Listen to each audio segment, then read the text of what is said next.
noite a todos. Que Deus nos abençoe poderosamente nessa noite. Nós estamos unidos novamente com o propósito de adquirirmos conhecimento e sabedoria. Eu vou começar essa palestra lendo um versículo que vai trazer a compreensão do porquê nós devemos buscar a sabedoria de Deus. Tudo isso tem um motivo claro, as Escrituras nos revelam isso. Então vamos ler no livro de Eclesiastes, no capítulo 7, o versículo de número 12. Se você não está com a Bíblia, preste bastante atenção na leitura e se você quiser, anote a referência desse versículo, porque é importante você guardar algo importante no seu coração, que é a palavra de Deus. Preste atenção no que eu vou ler.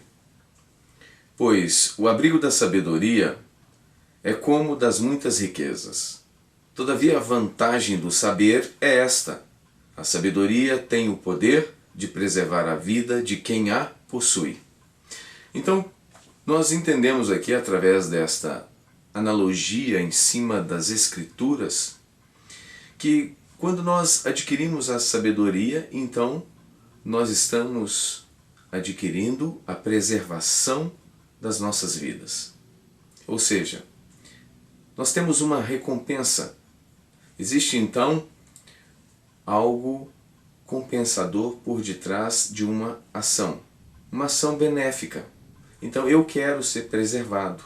Eu quero ter uma vida de segurança, abundância, de paz e de alegria e de liberdade.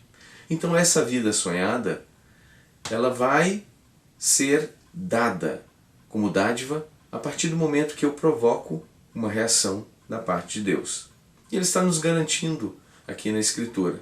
Então a sabedoria preserva quem a possui. Então vamos possuir essa sabedoria. Eu tenho certeza que desde que nós nos unimos e dedicamos o nosso tempo em aprofundar no conhecimento e na graça, adquirir a sabedoria através da palavra de Deus, eu tenho certeza que as nossas vidas estão sendo transformadas. Nós estamos sendo transformados em pessoas melhores do que antes. Nós não devemos criar comparações assim. Por exemplo, você vê uma pessoa e você a admira e diz: puxa vida, quem dera que eu fosse como tal pessoa. Nós não devemos estabelecer comparações com outros. Nós devemos estabelecer comparações com aquilo que nós éramos antes, pois aí nós estaremos acompanhando o nosso desenvolvimento em cima da sabedoria e do conhecimento. Então, não se sinta inferiorizado quando você vê uma pessoa que parece estar tão distante do teu nível de sabedoria, porque aquela pessoa às vezes já está dedicando ali muito tempo, mas é só isso. A única diferença que há entre você e uma pessoa que tem muita sabedoria é somente o tempo. Então você já está galgando os degraus da sabedoria. E só de estar aqui nessa noite, mais essa noite, porque muitas já se passaram. Quantos degraus você já subiu? Eu tenho certeza que sua vida já não é mais a mesma. Você já foi transformado. Eu tenho certeza que coisas foram modificadas dentro de você. Isso é uma alegria muito grande da minha parte, principalmente da parte do nosso Deus, o Criador. Aquele que preza pela sua palavra. Ele diz assim: eu velo pela minha palavra. E nós estamos fazendo o mesmo. Estamos ali estudando, desenvolvendo e buscando em cima da palavra. Porque a palavra é garantida. Ela tem a essência de ser verdadeira. E quando nós conhecemos a verdade, então nós entendemos que a verdade conhecida, ela nos liberta. E isso é uma dádiva da parte de Deus, o nosso Pai. Na palestra passada, nós estávamos estudando sobre o criacionismo e o naturalismo. Analisávamos sobre as questões do universo ser criado ou dele ter sido gerado de forma espontânea. Na teoria naturalista, tudo é casual. Na criacionista, tudo é proposital. O naturalismo apresenta um modelo espontâneo. o criacionismo apresenta um modelo planejado. Desde a nossa infância, nós fomos doutrinados a acreditar que o universo surgiu de forma espontânea, ou seja, uma grande explosão conhecida como Big Bang deu origem a toda essa estrutura infinita do universo, com todos os planetas, com todas as órbitas, tudo funcionando perfeitamente, simplesmente pelo fato de uma explosão. No criacionismo, nós então analisamos o universo como algo que foi planejado, de origem mental. Alguém criou, alguém construiu e criou a engenharia das órbitas, de todas as forças que operam no universo. Alguém muito inteligente fez tudo isso.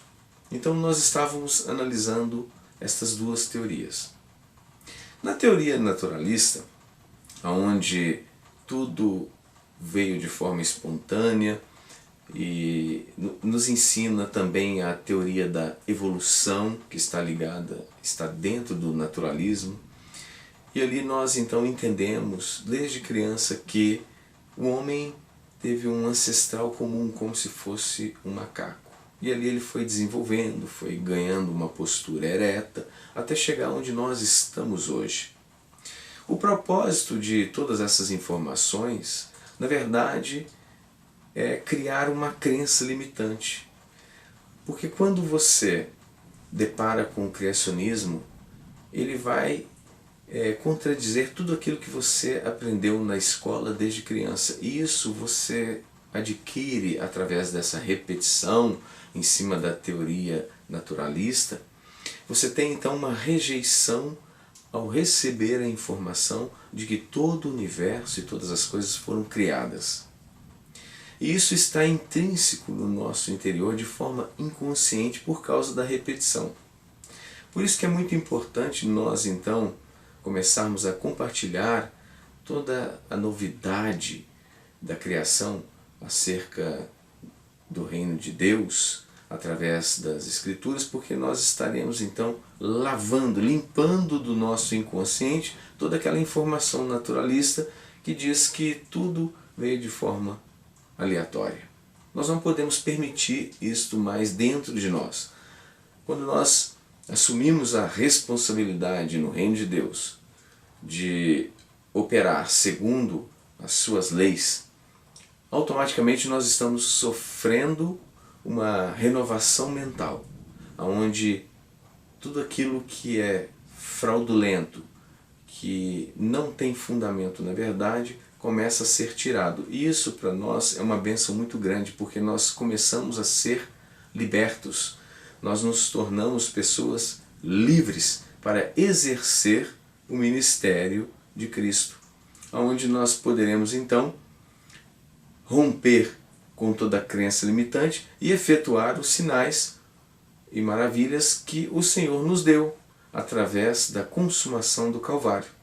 Então, ele disse: em meu nome curarão os enfermos, expulsarão os demônios, nós ressuscitaremos os mortos. Mas tudo isso só acontece quando nós quebramos esse bloqueio dentro de nós, em cima de todas as informações contrárias à palavra de Deus.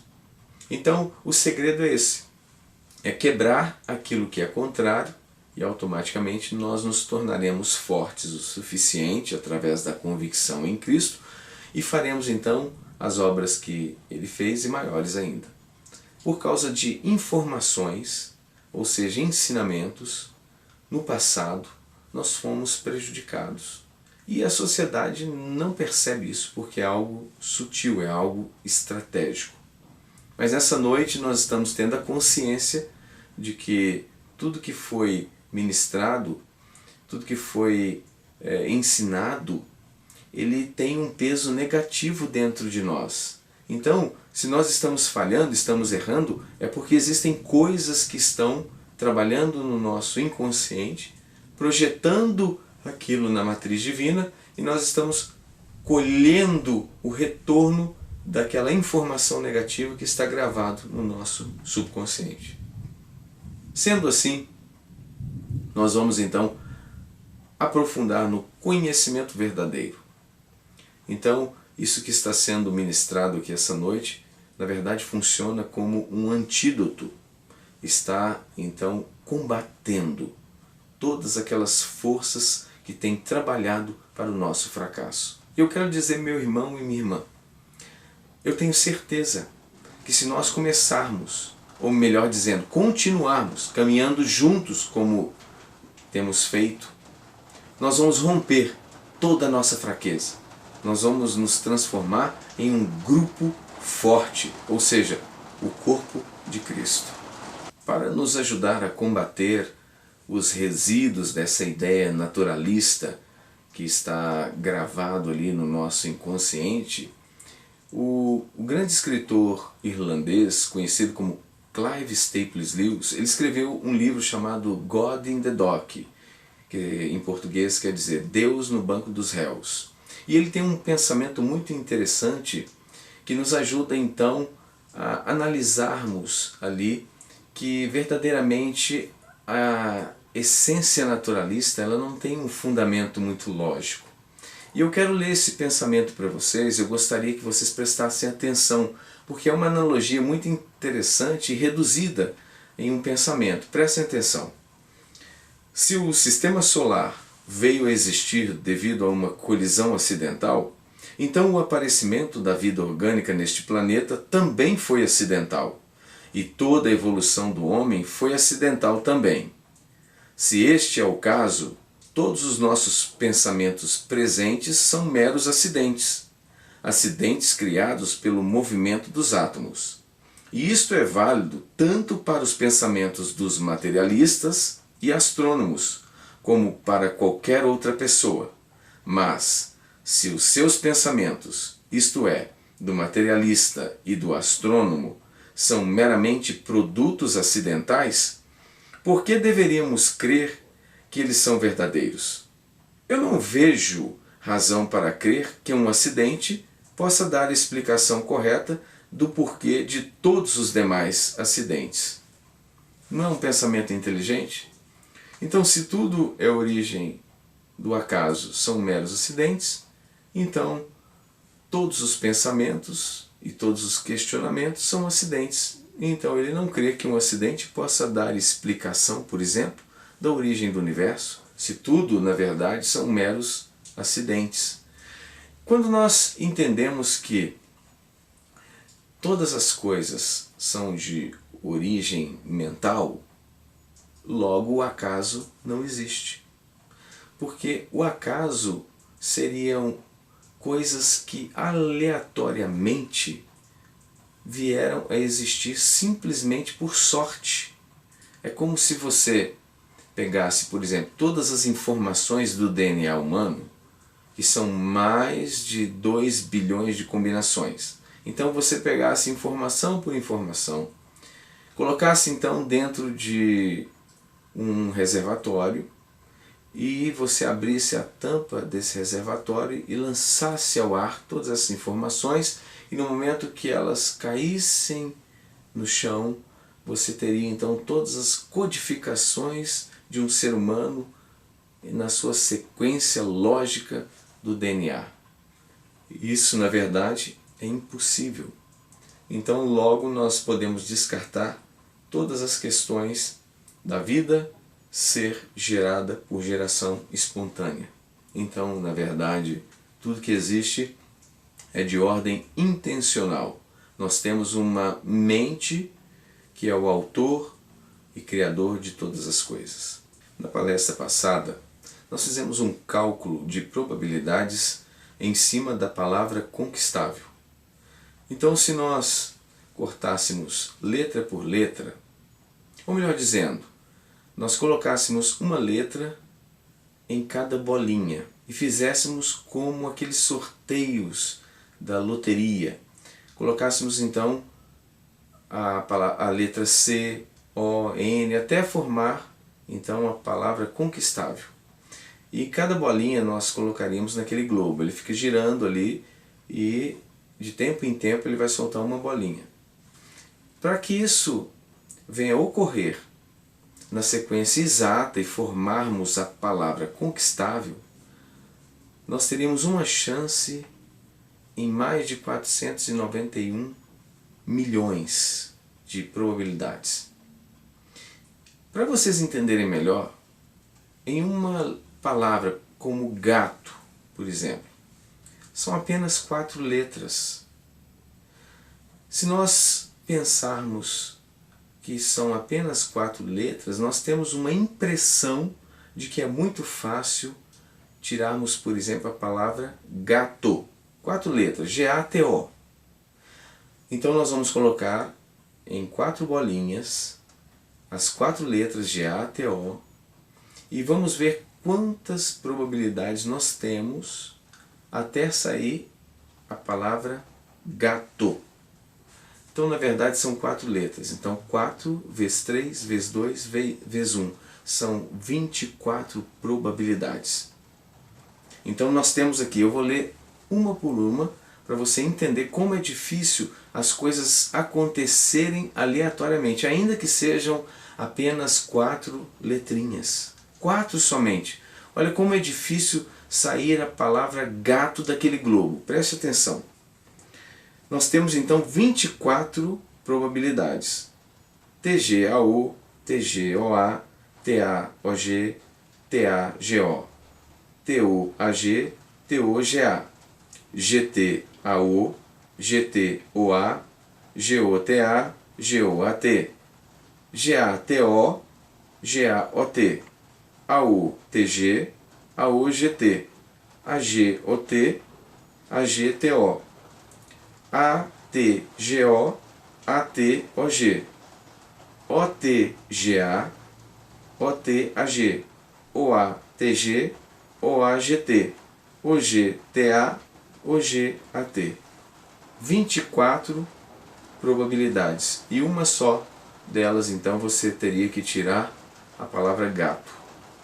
Então, nós percebemos que um exemplo banal, simples, como a palavra gato, nós temos 24 probabilidades de sair aleatoriamente a palavra gato. Então, imagina agora você analisar o universo com cada planeta em sua órbita elíptica, coisa que teria que ser muito bem calculado. Agora imagina todo o universo, todas as galáxias, tudo funcionando perfeitamente, simplesmente por obra de uma explosão. Uma explosão ocorreu, segundo eles, há bilhões de anos atrás, e trouxe todo o universo à existência, e foram formando galáxias e todas as coisas, simplesmente por uma explosão. Tudo se encaixou correto, não tem nada errado no universo, tudo ocorreu simplesmente de forma aleatória. Então, essas informações elas estão gravadas em nós. Nós precisamos quebrar isso, porque isso impede que nós venhamos trilhar as nossas vidas em cima da verdade que nos liberta. Agora nós vamos conhecer o que vem a ser o criacionismo científico.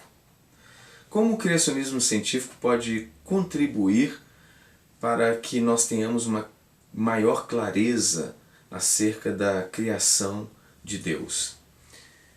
Suas propostas são passíveis de observações científicas, de testes científicos, de lógica científica e de leis científicas. Então, o criacionismo científico ele passa por observações.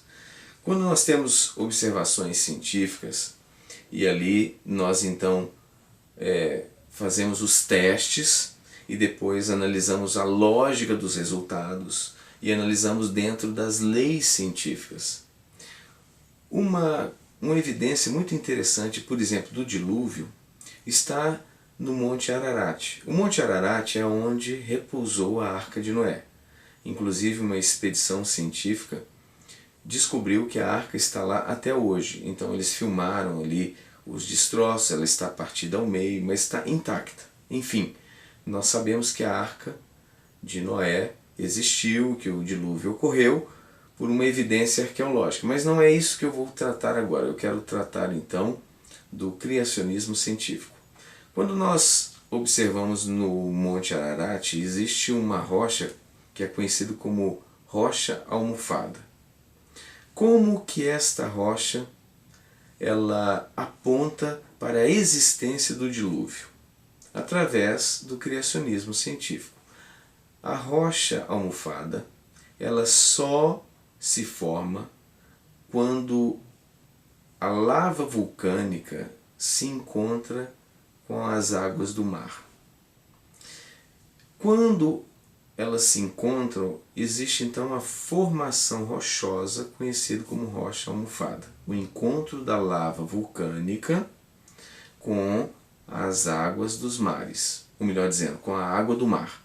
Então, como que essa rocha almofada está no Monte Ararat, naquela altura, como que ela foi parar lá, sendo que o oceano está muito distante do topo do Monte Ararat? Então nós sabemos que o que ocorreu foi que durante a inundação global conhecida pelo criacionismo religioso, ou melhor dizendo, pelo criacionismo bíblico, então houve o encontro das águas com as mais altas montanhas de todo o globo terrestre. E no Monte Ararat nós tínhamos então, na época, um vulcão em erupção. E no momento em que as águas do dilúvio subiram, elas encontraram com a lava vulcânica lá no topo do Monte Ararat e houve então a formação rochosa conhecida como rocha almofada. Então nós aplicamos o quê? Observações científicas, testes científicos, lógica científica e as leis científicas. Isso então nos trouxe a clareza de que a inundação global ela verdadeiramente ocorreu no planeta Terra. Isso comprova então que o criacionismo bíblico é real, porque a Bíblia relata sobre o dilúvio. Então, quando nós começamos a analisar essas coisas, na verdade nós estamos automaticamente combatendo aquelas que nos foram ministradas quando criança, acerca da existência do universo através da obra do acaso. Existe a teoria da criação especial. Essa teoria ela nos ajuda a estudar a existência do Criador por detrás do universo. Ela contém 5 tópicos muito importantes. Eu vou ler um por um. No primeiro tópico está escrito o seguinte: todas as coisas criadas constituem o produto de um ato único e soberano, por parte de um Criador onisciente, onipotente e pessoal, o qual não depende da sua criação para a sua existência, e nem é parte dela. Então, através do primeiro tópico, nós então entendemos que tudo é criação de Deus, e que Deus não depende de nada para existir. Ou melhor dizendo, todas as coisas dependem do Criador para existirem. No tópico de número 2, nós podemos identificar que o universo foi criado do nada, recentemente, completo, complexo, funcional e com uma idade aparente. Então nós entendemos que o universo foi criado recentemente. Por que disso? Porque existem várias metodologias de datação que dizem que o universo e também a Terra tem data de bilhões para a Terra e o universo de trilhões e trilhões de anos. Mas nós percebemos que a metodologia de datação, quando analisadas cientificamente, elas possuem uma discrepância, ou seja, elas não possuem um denominador comum. Por exemplo, se você pegar, eu vou falar aqui de 3 métodos de datação: urânio, chumbo, rubi de estrôncio e carbono 14. Se você pegar uma rocha e fizer utilizar os 3 métodos de datação, você vai perceber que haverá uma discrepância de bilhões e milhares de anos entre elas, ou seja, a mesma rocha possui uma idade absurda, uma idade curta, cada uma apontando para uma direção. Então, qual é a precisão que você tem de datar, por exemplo, o planeta Terra com 4,7 bilhões de anos? De onde vêm esses bilhões?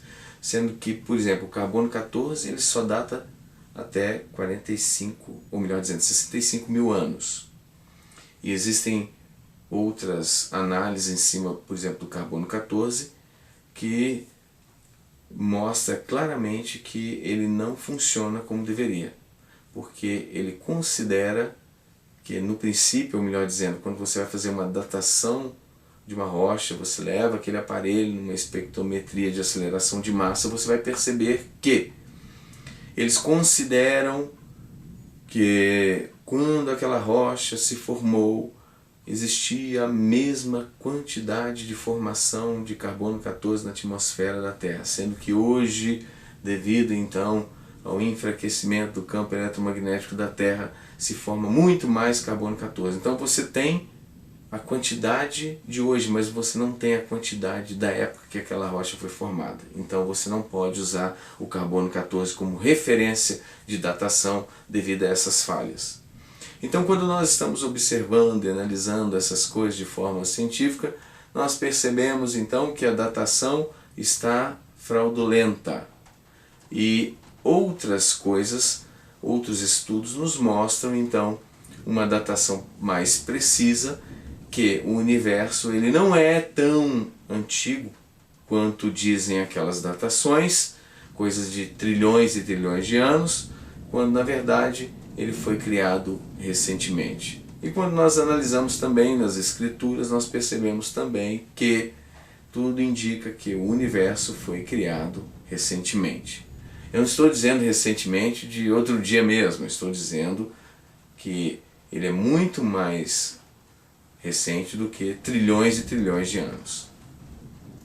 No tópico de número 3, também através da teoria da criação especial, nós podemos então perceber que todas as formas de vida foram criadas no princípio completas, complexas, com uma diversidade básica, uma capacidade de adaptação limitada e simultaneamente. Uma das coisas que me chama muita atenção no terceiro item é essa capacidade de adaptação limitada.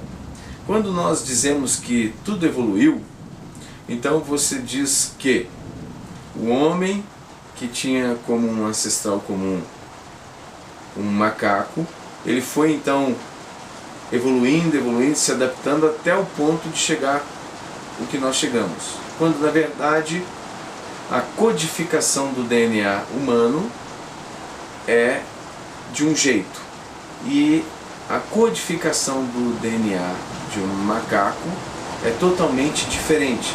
Então, se você analisar, seria impossível aquele macaco ter evoluído a tal ponto de chegar a um ser humano, sendo que o código permite que cada ser vivente, por exemplo, tanto o macaco quanto o homem, tenham então a capacidade de adaptação limitada. Ou seja, nós não conseguimos deixar de ser uma espécie e se transformar em outra espécie completamente diferente. Por isso que a Bíblia diz: sedes fecundos e multiplicai-vos, cada um segundo a sua espécie. Tópico de número 4 diz assim: o planeta Terra experimentou na sua existência uma catástrofe global recente, através da qual pode-se explicar cientificamente os muitos aspectos geológicos, como a formação dos continentes, da dorsal oceânica, da estratigrafia, da rápida formação de fósseis e o posicionamento destas nas camadas estratigráficas. Veja bem o que diz aqui no tópico de número 4. Que o planeta experimentou uma catástrofe global. Quando nós falamos dessa catástrofe global, nós estamos falando exatamente do dilúvio, através da qual pode-se explicar cientificamente muitos aspectos geológicos, como a formação dos continentes. Houve então, através da análise da dorsal do oceano, que as placas tectônicas se moveram. Antigamente nós tínhamos um continente somente, conhecido como a Pangeia, ou a Grande Gondwana. Quando ocorreu o dilúvio, então essas placas tectônicas, após o dilúvio, elas começaram a se movimentar vagarosamente.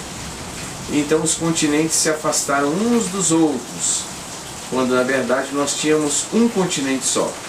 Nas Escrituras Sagradas nós podemos ter a comprovação do que eu estou dizendo, quando diz assim, lá no livro de Gênesis: faça-se a porção seca, e não as porções secas. Então a porção seca era a Pangeia, um grande continente, conhecido também como a Grande Gondwana.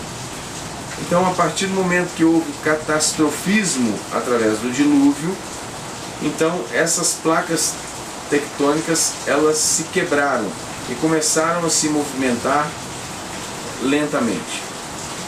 Na cidade de Armação dos Búzios, conhecido como Búzios, existe uma praia que é conhecida como Ponta da Lagoinha. Lá na Ponta da Lagoinha, eles fizeram uma coleta do material rochoso que exatamente estava na Grande Gondwana, ligado na África. Então, o continente africano, que possui aproximadamente 10 mil quilômetros de distância, ele estava conectado ali na Ponta da Lagoinha, através de uma formação rochosa vulcânica. E quando eles fizeram a coleta daqui, e depois foram no continente africano e fizeram a coleta de lá, perceberam que a rocha do continente africano e a rocha do continente sul-americano, aqui no Brasil, é exatamente a mesma, e comprova que os continentes estavam ligados antes, e eles formavam então a Pangeia, a Grande Gondwana. Nós percebemos também muitas evidências científicas através da estratigrafia, que analisa o que? A formação das camadas. Ali nós temos como extrair informações de que houve o dilúvio, principalmente por causa da formação dos fósseis. Os fósseis, eles só se formam através de um soterramento rápido, em que o fóssil, ou seja, um animal, por exemplo, um dinossauro, ele sofre um enclausuramento e então precisa de muita lama e muita água e causa então um soterramento rápido. Então a formação de fósseis em toda a face da Terra é uma comprovação de que houve o catastrofismo, que é o dilúvio, e tudo isso está apontando para o Criador, ou seja, todas as coisas foram criadas. Nós estamos fazendo uma analogia bíblica que mostra que houve o dilúvio, que o dilúvio é real, e a própria Bíblia está dizendo que Deus é o Criador de todas as coisas. Então, nós analisamos que houve o dilúvio por parte do Criador, então logo nós podemos saber também que todas as coisas foram criadas por esse mesmo Criador que causou o dilúvio sobre a Terra. Então uma coisa está ligada à outra. Depois nós podemos analisar também, no tópico de número 5, que existem provas substanciais na biosfera, acima da biosfera e abaixo da biosfera, que comprovam as 4 primeiras posições da teoria da criação especial. Por falar em biosfera, olha que interessante que está escrito no livro de Jó. Vocês vão abrir agora, prestem bastante atenção, no livro de Jó, capítulo 26, versículo de número 7. Nós vamos ver aqui um versículo que contém segredos incríveis. Preste bastante atenção. É Deus que estende os céus do norte sobre o espaço vazio, suspende e equilibra a terra sobre o nada. Quando nós analisamos a primeira parte desse versículo de número 7, está dizendo assim: é Deus que estende os céus do norte sobre o espaço vazio. Já foi comprovado, através do Hubble, quando eles direcionaram o Hubble para o norte sideral, que é o norte que está falando aqui na palavra de Deus, existe um vazio entre as galáxias, que de acordo com a teoria do Big Bang não era para existir. Mas então quando eles apontam o Hubble para o norte sideral, existe ali um vazio. E agora eu lhe pergunto, aqui já estava escrito na palavra de Deus.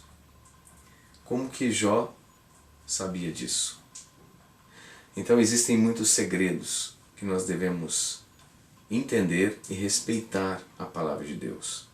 Todas as coisas que são escritas para o nosso ensino foram escritas, disse Paulo, para que tenhamos esperança pela consolação das Escrituras. Nós estamos lendo aqui as Escrituras Sagradas e elas estão confirmando, juntamente com a ciência, a existência do norte sideral. Na época que não existia telescópio, não existia praticamente nada.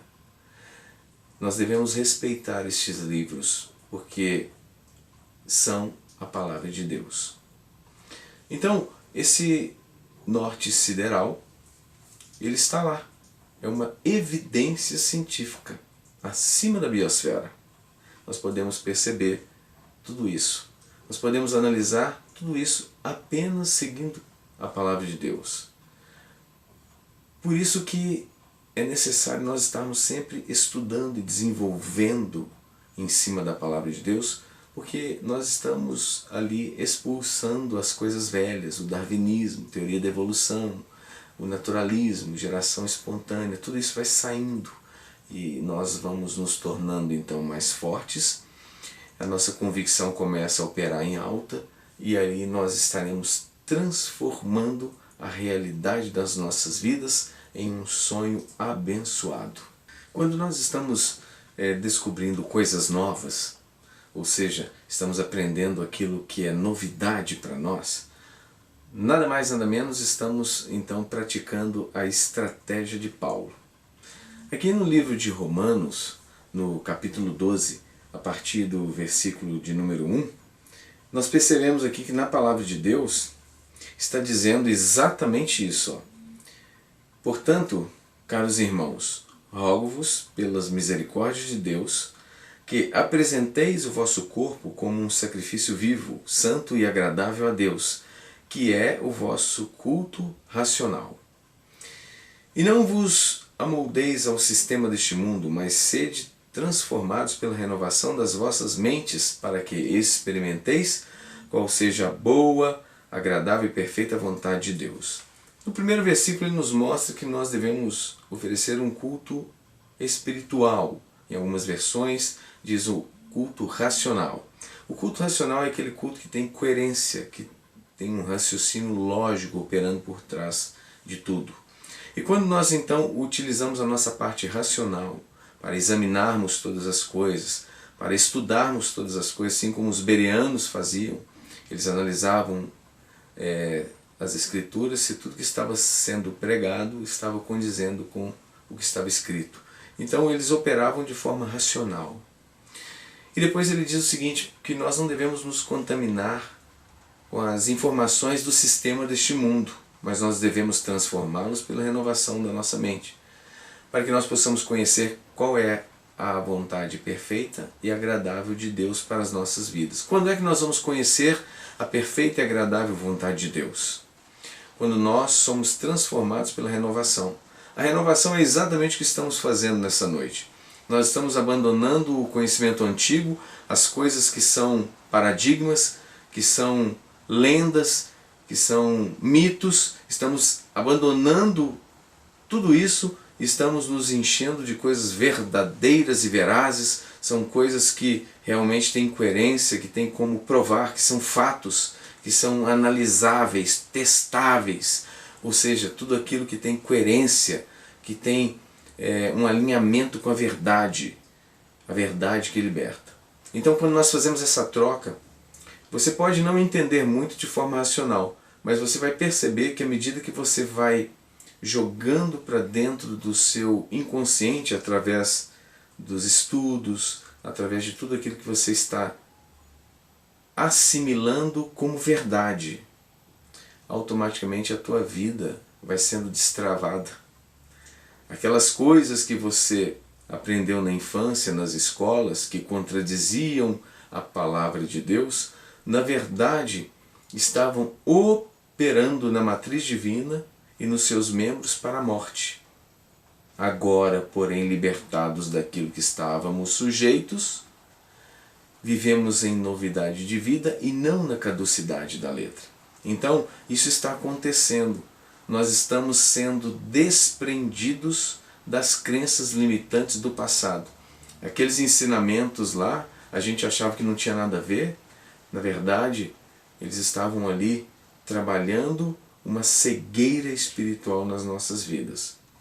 E hoje nós estamos exatamente nos descontaminando de todos aqueles ensinamentos do passado. Analisando as escrituras e vendo evidência científica, estudando, buscando o que é sério, o que é justo, o que é santo, o que é puro e o que é verdadeiro.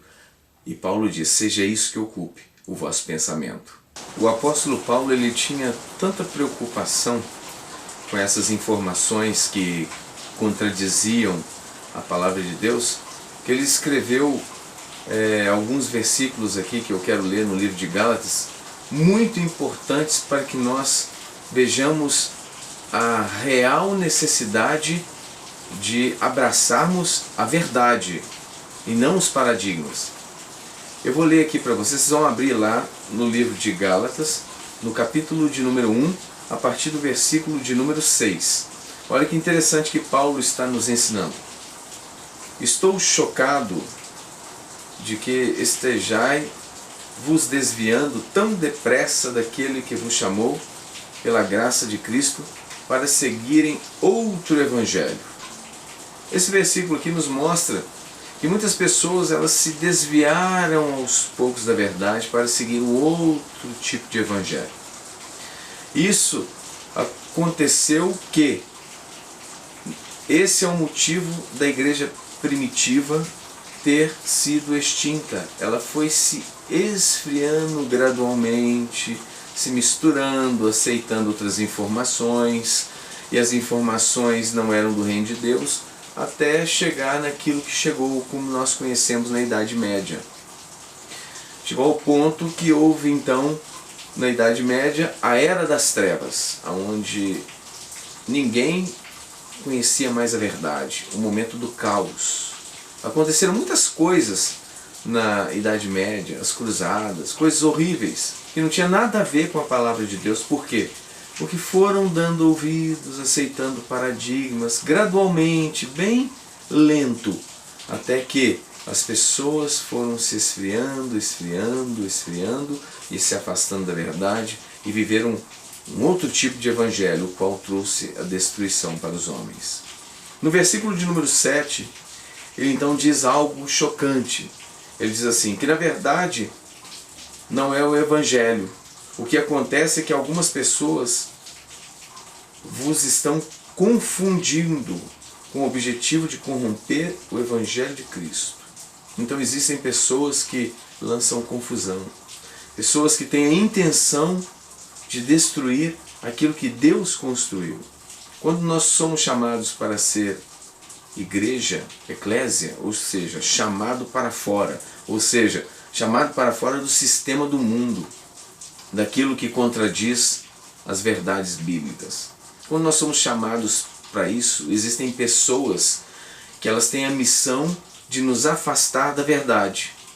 Então nós estamos no caminho, ali aprendendo, então existem pessoas que entram com teorias, com paradigmas, com coisas parecendo feitiços, com campanhas absurdas, coisas estranhas no meio do evangelho, e às vezes estão, na verdade, lançando laços, e as pessoas estão sendo esfriadas gradualmente. Então Mais uma vez, Paulo tinha preocupação de que a informação que a igreja recebesse fosse uma informação precisa, uma informação que tivesse coerência bíblica.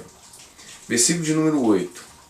Ele diz assim: contudo, ainda que nós, ou mesmo um anjo dos céus, vos anuncie um evangelho diferente do que já vos pregamos, seja considerado maldito. Outras versões diz, seja considerado anátema.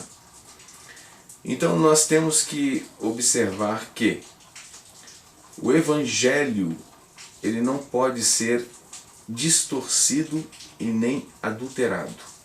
Ele deve ser compreendido do jeito que ele é. Nós estamos até corrigindo os erros de tradução e buscando o original para a gente não ter perda nenhuma da informação. A preciosidade está exatamente na preservação da originalidade. Quanto mais original, quanto mais nós entendermos a fonte, a origem, que é a palavra de Deus, sem distorção, sem perda de sentido nas traduções, quanto mais nós compreendermos o original, mais abençoados nós seremos. Por isso que nós fazemos um estudo criterioso das Escrituras. Porque essas ações emocionais, o vivalismo, como diz o ditado popular, o oba-oba, ele na verdade nos leva a um sentido emocional obscuro, onde nós temos que aceitar aquilo que é ministrado do jeito que é, porque aquilo que eles estão passando é que é de Deus e você tem que aceitar, e é desse jeito, e eles tentam colocar isso para que nós venhamos engolir. Mas nós, como igreja, nós mantemos a nossa essência em cima das Escrituras. Ou seja, não vamos aceitar nada que venha distorcer a verdade que nos liberta. Versículo de número 9. Ele diz assim: conforme já vos revelei antes, declaro uma vez mais: qualquer pessoa que vos pregar um evangelho diferente daquele que já recebestes, seja amaldiçoado, ou seja, seja anátema. Então, nós temos que prestar muita atenção. Por isso que os bereanos, eles não caíram.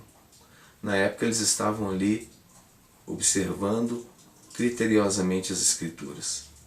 E tudo que era pregado tinha que condizer com as Escrituras. E por isso eles se tornaram nobres. E nós temos que fazer a mesma coisa. Analisando passo a passo, eu tenho procurado mostrar evidências científicas, as evidências da matriz divina, estudos da física quântica, tudo isso para que nós tenhamos a essência da palavra de Deus, entender a mecânica da fé, entender como funcionam todas as coisas. Quanto mais você souber de Deus, mais feliz você é. Mais resultado nós teremos em cima das nossas orações. Nós determinaremos e as coisas vão acontecer, porque nós estamos consoantes com o Evangelho. E diz assim também no versículo de número 10. Porventura, procuro eu agora o louvor dos homens ou a aprovação de Deus? Ou estou tentando ser apenas agradável às pessoas? Se ainda estivesse buscando agradar a homens, não seria servo de Cristo. Quando nós entramos nessa pesquisa científica da física quântica, se nós analisarmos, nós estamos andando na contramão dos homens. Quantos programas de televisão com rótulo de programa evangélico têm anunciado coisas estranhas? Quantas igrejas têm feito campanhas sem sentido? Quantas coisas têm ocorrido ultimamente nos últimos dias? Nós estamos na contramão da religiosidade, na contramão dos paradigmas. Esse é o nosso prazer. Porque se nós estamos agradando aos homens, estamos procurando não contradizer o que os outros estão dizendo acerca da verdade de Cristo, se nós somos passivos, nós não somos servos de Cristo, somos servos de homens. Então esse é o segredo. Nós temos que andar na contramão. Ou seja, nós temos a Bíblia como verdade, nós temos a ciência devidamente estabelecida, coerente com a palavra. Nós temos a física quântica confirmando que a palavra é de Deus. Então nós não aceitamos nada fora disso. Nós mantemos firme os nossos passos em cima da convicção de Cristo. E assim não seremos contaminados nem enfraquecidos. Por isso que as pessoas não conseguem resultados através da oração, ficam dependentes, ficam utilizando subterfúgios que não vão trazer a essência, utilizam às vezes coisas que não têm nada a ver com a palavra. E nós temos visto isso acontecer diariamente. Não devemos ser contaminados com essas coisas. Nós devemos saber que, se estamos na contramão do sistema, nós estamos no caminho. E eu e você somos a maioria. Nós temos que entender que nós juntos somos invencíveis em cima da palavra de Deus, ainda que sejamos poucos.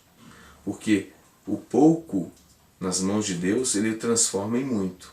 Lembra das guerras? Na época de Gideão, somente 300 venceram milhares. Então, por que eles venceram? Porque Deus estava com eles. E para Deus estar conosco, nós precisamos preservar a palavra dele dentro de nós. Estamos agora chegando ao fim da nossa palestra. Eu espero que todos tenham assimilado bastante sobre a palavra de Deus, sobre as evidências científicas, sobre a questão da aleatoriedade. As coisas não acontecem por acaso, tudo é de origem mental, da mente de Deus. Então, espero que essas informações venham agregar valores, venham libertar e venham potencializar a vida espiritual. E neste momento, eu desejo a todos uma excelente noite, muito abençoada, que Deus venha guardar a cada um de nós e que nós possamos continuar crescendo em cima do conhecimento e da graça de Deus. Eu quero também fazer um questionário com algumas perguntas para que vocês possam responder e desenvolver o conhecimento, que à medida que vocês vão procurar ali a resposta para aquelas questões, vocês estarão desenvolvendo as faculdades mentais. Isso trará sobre vocês um desenvolvimento espiritual e vocês vão ter mais convicção, mais fé, mais realização de sonhos, de milagres. Tudo isso porque nós estamos desenvolvendo a questão da sabedoria e do conhecimento, extraindo isso tudo das Escrituras, de todas as fontes que Deus nos proporciona. Então, eu quero que todos vocês sejam agraciados com poder, com glória, e que sejam felizes sobre a terra, e que deem o testemunho do nosso Deus que é maravilhoso, em nome do Senhor Jesus. Deixo aqui o meu grande abraço e até a próxima palestra em nome de Jesus.